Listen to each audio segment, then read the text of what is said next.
నమస్తే. ఇన్నాళ్ళు నన్ను సపోర్ట్ చేస్తూ, ఎంకరేజ్ చేస్తూ మీ ప్రేమని నాకు అందిస్తున్న ప్రతి ఒక్కరికి కృతజ్ఞతలు. అలాగే ఈ వీడియో కూడా ఖచ్చితంగా మీకు ఉపయోగపడుతుంది. లైక్, షేర్ అండ్ సబ్స్క్రైబ్ చేసి మీ సపోర్ట్‌ని నాకు అందించండి. అలాగే ఈ వీడియో పట్ల మీకున్న అభిప్రాయాన్ని కామెంట్ సెక్షన్‌లో కామెంట్ చేసి తెలియజేయండి. ఇప్పుడు వీడియోని చూద్దాం. జీవితంలో రకరకాల సమస్యలతో బాధపడుతున్నారా? ముఖ్యంగా ఆర్థిక సమస్యలతో సతమతమవుతున్నారా? ఎన్నో పరిహారాలు చేసి అలసిపోయారా? మంచి మార్గం దొరకాలని కోరుకుంటున్నారా? అయితే రండి, విశ్వాన్ని ఎలా అడగాలో తెలుసుకుందాం. లా ఆఫ్ అట్రాక్షన్ క్లాసెస్ మీకోసం మన ఛానల్లో. వివరాల కొరకు సంప్రదించండి. నమస్తే, వెల్కమ్ టు అవర్ ఛానల్. నేను పద్మిని. ప్రస్తుతంతో పాటు ప్రముఖ ఆధ్యాత్మికవేత్త, నారీ సేన ఫౌండర్, దత్త ఉపాసకురాలు శ్రీమతి లతా దత్త గారు మనతో పాటు ఉన్నారు. మాట్లాడదాం. నమస్తే అక్క. నమస్తే రా. జై గురుదత్త. శ్రీ గురుదత్త అక్క. ముందుగా మీకు శ్రీకృష్ణ జన్మాష్టమి శుభాకాంక్షలు అక్క. నీకు కూడా పద్మిని, నీకు మన దత్త బంధువులందరికీ, రెడ్ టీవీ సబ్స్క్రైబర్స్ అందరికీ కూడా శ్రీకృష్ణాష్టమి శుభాకాంక్షలు మరియు అనఘాష్టమి వ్రతం శుభాకాంక్షలు. ఆ రోజు అనఘాష్టమి కూడానా? రెండు. రైట్. అష్టమి రోజు. రైట్. శ్రీకృష్ణుడి గురించి అయితే చెప్పండి, దత్తుల గురించి ఎప్పుడూ చెప్తూ ఉంటూనే ఉంటారనుకోండి. అందులో అనఘాష్టమి అని స్పెషల్ గా చెప్తున్నారు కాబట్టి రెండు చెప్పండి అక్క. తప్పకుండా పద్మిని. ముందుగా కృష్ణాష్టమి, కృష్ణుడి గురించి చెప్పుకుందాం, కన్నయ్య గురించి.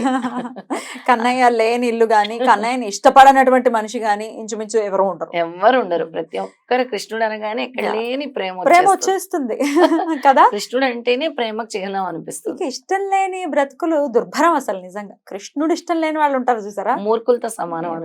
మూర్ఖులే, వేస్ట్ ఆ జీవితం అని అనిపిస్తుంది నాకైతే. అవును, రైట్ అక్క. అంత చిన్ని కృష్ణుడు ఎలా అయితే మనం పూజిస్తాం కృష్ణాష్టమి రోజు, ముఖ్యంగా పద్మిని కాల సర్ప దోషాలు ఉండేవాళ్ళు కృష్ణాష్టమి కంపల్సరీ చేసుకోవాలి. రాహుకేతు ఇబ్బందులు ఉండేవాళ్ళు, కాల సర్ప దోషాలు ఉండేవాళ్ళు, కృష్ణుడికి కూడా ఈ దోషం ఉండేదట. అందుకే కొన్ని కష్టాలు అనుభవించాడు కదా మొదట్లో కృష్ణుడు కూడా. కానీ ఆయన ఆడుకున్నదే కాలనాగులతో. అయితే ఎవరైతే కృష్ణాష్టమి జరుపుకుంటారో వాళ్ళకి కాల సర్ప దోషాల నుంచి కొంత విముక్తి కలుగుతుంది అని చెప్పారు. ఈ కేతు ఎఫెక్ట్, రాహు ఎఫెక్ట్ గనక తగ్గాలంటే ఆ రోజు ముఖ్యంగా నెమలి పించాలని తీసుకెళ్లి కృష్ణుడు దేవాలయంలో సమర్పించారు. అందుకే ఆయనకు ఆ ఎఫెక్ట్ తగ్గడానికి కిరీటానికి ఎప్పుడు నెమలి పించం ఉండేది. ఆ నెగిటివ్ మాల్ఫిక్ ఎఫెక్ట్ అనేది తీసేస్తుంది అనమాట. అలా కృష్ణుడు దేవాలయంలో సమర్పించి ఆ నెమలి పించాలని తీసుకొచ్చి మీ దగ్గర దేవుడి గదిలోని, లేదంటే మీ మనీ పర్స్ లో కూడా పెట్టుకోవాలి. మంచి వెల్త్ అండ్ ప్రాస్పరిటీ వస్తుంది. నెమలి పించం అంటేనే నెగిటివిటీని దూరం చేస్తుంది ముందు. అసలు దాన్ని చూస్తేనే ఒక అందం, ఒక ప్రశాంతత వస్తుంది కదా. చాలా ఇష్టపడతారు. చాలా ఇష్టపడని వాళ్ళు ఉండరు. అవును. ఆ రోజు కృష్ణుడిని చక్కగా అలంకరించుకుంటారు. చాలా మంది ముద్దుగా అలంకరించుకుంటారు పూలతో. చిన్న చిన్న బాస్కెట్లో కూడా తయారు చేసి పెడతారు కృష్ణుడిని. అలా పెట్టి మీగడ కొద్దిగా పంచదార, అంటే వెన్న లేదనుకునే వాళ్ళకి వెన్న అయితే చాలా ఇష్టం కృష్ణుడికి. వెన్న పెడితే చాలా మంచిది. మీ కోరికలు ఏవైనా కూడా కోరుకోండి. ఈ వెన్న ముద్ద పెడితే చాలా, ఆయన వెంటనే మీ కోరికలు తీరుస్తాడు. అంత ఇష్టం కృష్ణుడికి. ఆ రోజు ఏదైనా అడగమంటాడు కృష్ణుడు.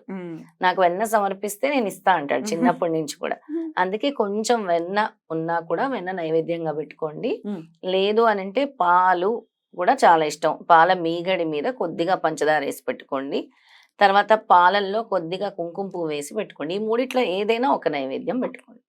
కృష్ణుడికి ఇష్టమైనవి ఇవే కదా, పాలు, పెరుగు, వెన్న, నెయ్యి, ఇవే ఇష్టం. అలాగే నేతితో చేసిన స్వీట్స్ ఏదైనా కూడా సమర్పించుకోవచ్చు ఆ రోజు. ఇలా చేయటం వల్ల ఏంటంటే కృష్ణుడి అనుగ్రహం వస్తుంది. ముఖ్యంగా ఇలాంటి దోషాలు ఏవైతే ఉన్నాయో, శని దోషాలు పోతాయి, కాలసర్ప దోషాలు పోతాయి, రాహుకేతు దోషాలు కూడా విముక్తి లభిస్తుంది. అదే రోజు అనఘాష్టమి వ్రతం మన పీఠంలో చేస్తాం. సామూహిక అనఘాష్టమి వ్రతము స్వయంగా శ్రీకృష్ణుడే చెప్పారనమాట. ఎవరైతే నా జన్మదినం రోజు ఈ వ్రతం ఆచరిస్తారో సర్వదోషాలు కూడా హరిస్తాయి అని అనఘాష్టమి వ్రత కల్పంలో కూడా ఉంటుంది. శ్రీకృష్ణుడు అర్జునుడితో చేయించినటువంటి వ్రతం అనఘాష్టమి వ్రతము. దత్తాత్రేయ స్వామి కార్తీయ వీరార్జునుడితో చేయించినటువంటి వ్రతము అనఘాష్టమి వ్రతము. అలాగే శ్రీరామచంద్రుడితో వాళ్ళ నాన్నగారు చేయించినటువంటి వ్రతం కూడా, దశరథ మహారాజు చేయించింది కూడా అనఘాష్టమి వ్రతం. దేవతలు సైతం చేసినటువంటి వ్రతము ఏదైనా ఉందంటే ఇది గుప్తంగా ఉండేది కొంతకాలం వరకు. ఈ వ్రతం అనఘాష్టమి వ్రతం. ఎందుకంటే ఈ వ్రతం చేయటం వల్ల 3 రకాల పాపాలు తొలుగుతాయి. మనకి తెలియని పాపాలు ఎన్నో చేస్తూ ఉంటాం. అలాంటి పాపాలు నెమ్మదిగా తొలుగుతాయి. ఏదైనా కామ్యాలు ఉంటే ఒకటి సంకల్పించుకొని నెరవేరాలనుకుంటే 5 సార్లు అనగాష్టమి వ్రతం చేస్తే ఉమ్, తప్పకుండా నెరవేరుతుంది. ఉమ్. ఒక్కసారికే కొంతమందికి రిజల్ట్ వస్తుంది, 5 సార్లు చేసిన వాళ్ళకి అద్భుతమైన రిజల్ట్ వస్తుంది. ఇంకా కోరిక ఏదైనా ధర్మబద్ధమైంది ఏదైనా ధర్మబద్ధమైన ఏ కోరికైనా ఖచ్చితంగా తీరుతుంది.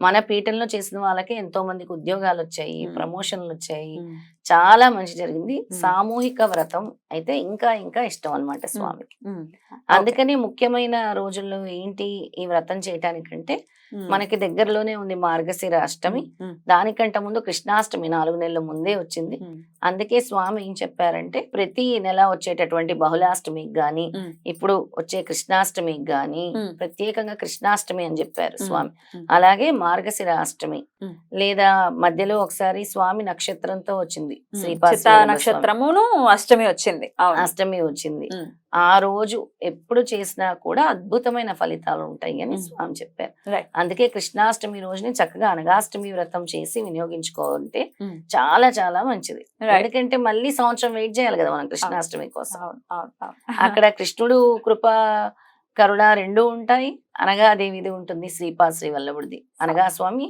అనగా లక్ష్మిది. 5 నెలలు చేయాలి అని అంటున్నారు కాబట్టి ఇప్పుడు ఎలాగో శ్రావణ మాసం ఒకవేళ ఇప్పుడు కనుక స్టార్ట్ చేసుకుంటే శ్రావణం, భాద్రపదం, ఆశ్వయుజం, మార్గశీర్షం, పుష్యం పుష్యం వరకు పుష్యం వరకు చక్కగా 5 నెలలు కంప్లీట్ అయిపోతుంది.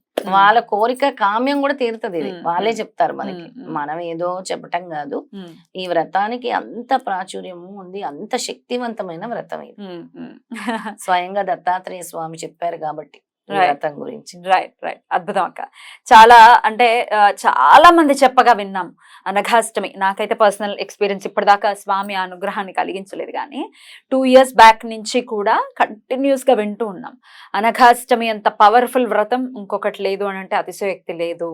అష్టసిద్ధులు వస్తాయి, Yeah, గర్భిణి, అనిమ, లగిమ, ఉమ్, ప్రాకామ్య, గరిమ. ఇవన్నీ గరిమ, ప్రాకామ్య, అష్టసిద్ధులు, అష్టలక్ష్మిలు రావటానికి ఉమ్, అనగాష్టమి. అసలు అష్టసిద్ధుల్ని పెట్టి మధ్యలో అనగా స్వామిని అనగా లక్ష్మిని పెట్టి చేస్తాం కదా. 5 కథలు ఉంటాయి. 5 కథలు కూడా ఒకటి బ్రహ్మదేవుడిది, ఒకటి కాతవీరాజుడిది, అలాగే శ్రీకృష్ణుడు చెప్పింది, ఇవన్నీ కూడా ఉంటాయి కథలు. ఓ సత్యనారాయణ స్వామి వ్రతంలానే కథలు 5 కథలు 5 కథలు ఉంటాయి ఇందులో. చాలా బాగుంటుంది అనగాష్టమి వ్రతం. రైట్, చేస్తూ ఉంటే చాలా చక్కగా ఉంటుంది. Right. అలాగే ఆ కృష్ణాష్టమితో కలిసి వస్తుంది కాబట్టి చాలా అత్యద్భుతంగా ఉంటుంది. ఎప్పుడక్క పొద్దున మన పీఠంలో ఎప్పుడు జరుగుతుంది ఒకసారి ఆ కార్యక్రమం గురించి చెప్పండి. ఉదయాన్నే జరుగుతుంది మన మ్మ్. శ్రీపాద దత్తపీఠంలో. మ్మ్. నిజాంపేటలో తెలుసు కదా, మ్మ్. మార్నింగ్ 10 o'clock మొదలవుతుంది వ్రతము. మ్మ్. 12 వరకు అయిపోతుంది. తర్వాత మధ్యాహ్న హారతి, లంచ్, మ్మ్. అన్నప్రసాదం కూడా ఉంటుంది ఉంటుంది. స్వామి. చేసుకొని వెళ్ళొచ్చు. కృష్ణాష్టమి కూడా చేస్తాం ఆ రోజు. లేదు మేము ఇంట్లోనే చేసుకోవాలని అనుకుంటే ఇంట్లో కూడా ఇంట్లో చేసుకోవచ్చు. చేసుకునే వాళ్ళకి ఒక ఉపాయం ఉంది. మేము ఈ వ్రతాలు అవి చేయలేము అని మ్మ్. చాలా మంది బాధపడుతూ ఉంటారు. మాకు ఇంట్లో పర్మిషన్ లేదు, మా వారు ఒప్పుకోవట్లేదు, నాకు కుదరటం లేదు, అడ్డొచ్చింది అనుకునే వాళ్ళందరూ కూడా నేను ఇదివరకు కూడా చెప్పాను, చక్కగా అష్టమి రోజు కూర్చొని అనగా లక్ష్మి వర్ణన 43వ అధ్యాయం శ్రీపాద శ్రీవల్లభ చరితామృతంలో, ఈ శ్రీపాద శ్రీవల్లభ చరితామృతంలో 43వ అధ్యాయం. ఎందుకంటే శ్రీపాదుడు స్వయంగా ఆయనే అనుగుడు అని చెప్పాడు. నేను అసలు ఎలా దీన్ని పెట్టానో కూడా నువ్వు చూడు, పద్మిని, ఆశ్చర్యపోతావు, అంత డీటెయిల్డ్ గా చెప్పారు. ఏం చెప్పారంటే, మీరు మొత్తం ఇట్లా నోట్ చేసి నోట్ చేసి పెట్టుకుంటాను, అండర్లైన్ చేసి పెట్టేసుకున్నారు. ఇది ఒక్క అధ్యాయం చదివితే ఆయన ఏమిస్తున్నారంటే ఫలితము, ఈ అనగాదేవి యొక్క రూపము లక్ష్మీదేవి, ఆమెలో రాజరాజేశ్వరి లక్షణాలు, మహాలక్ష్మి, మహాకాళి, మహాసరస్వతి లక్షణాలు నిండుగా ఉన్నవి. శ్రీ అనుగుని యొక్క రూపము విష్ణువు, ఆయనలో పరమేశ్వరుని లక్షణాలు, త్రిమూర్తుల లక్షణాలు నిండుగా ఉన్నవి. కావున శ్రీ అనగాదేవి సమేత అనగని ఆరాధించుట సర్వశ్రేయోదాయకము. అనగాష్టమి వ్రతము దత్తభక్తులు విధిగా ఆచరింపవలసిన వ్రతము. ఈ వ్రతము ఆచరించడం వలన సర్వశుభములు పొందు వీలగును అని స్వామి చెప్పారు. అలాగే ఏం చెప్పారంటే, దీనివల్ల శుభ ఫలములు శీఘ్రముగా లభించును.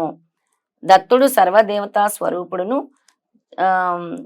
అవతార సమాప్తి లేని మహా అవతారమైన కారణమున ఇది సులభ సాధ్యమై ఉన్నది అని స్వామి చెప్పారు. ఇది నేను చెప్పింది ఏం కాదు, స్వామి చెప్పింది. Yeah. ఈ అధ్యాయాన్ని కూడా చక్కగా పారాయణం చేసుకోవచ్చు. ఈ అధ్యాయం 43వ 43వ అధ్యాయం ఒకసారి అక్క. అయితే ఈ పుస్తకం మామూలుగా దొరుకుతుంది అక్క, శ్రీపాద శ్రీవల్లభ ఇప్పుడు చరితామృతం? అమెజాన్ లో కూడా దొరుకుతుంది, కానీ మనకి దీన్ని మాత్రం మనం పిఠాపురంలోనే కొనుక్కున్నాం. అక్కడ పిఠాపురంలో దొరుకుతుంది. దొరుకుతుంది, వేరే లాంగ్వేజెస్ లో కూడా దొరుకుతాయి? ఇంగ్లీష్ లో కూడా దొరుకుతుంది, ఇంగ్లీష్ లో కూడా దొరుకుతుంది, ఇంగ్లీష్ లో, హిందీలో, హిందీలో కూడా, కన్నడలో, అన్ని లాంగ్వేజెస్ లో కూడా అసలు దొరుకుతుంది. ఉత్తరాదిలో అయితే స్వామిని వదలరు కదా, అస్సలు. మహారాష్ట్ర మొన్న వాళ్ళు అయితే గాని. రాఖీ పౌర్ణమికి అంతా మహారాష్ట్ర వాళ్ళతో నిండిపోయింది, అబ్బబ్బబ్బబ్బ. పిఠాపురం మొత్తం నిండిపోయింది.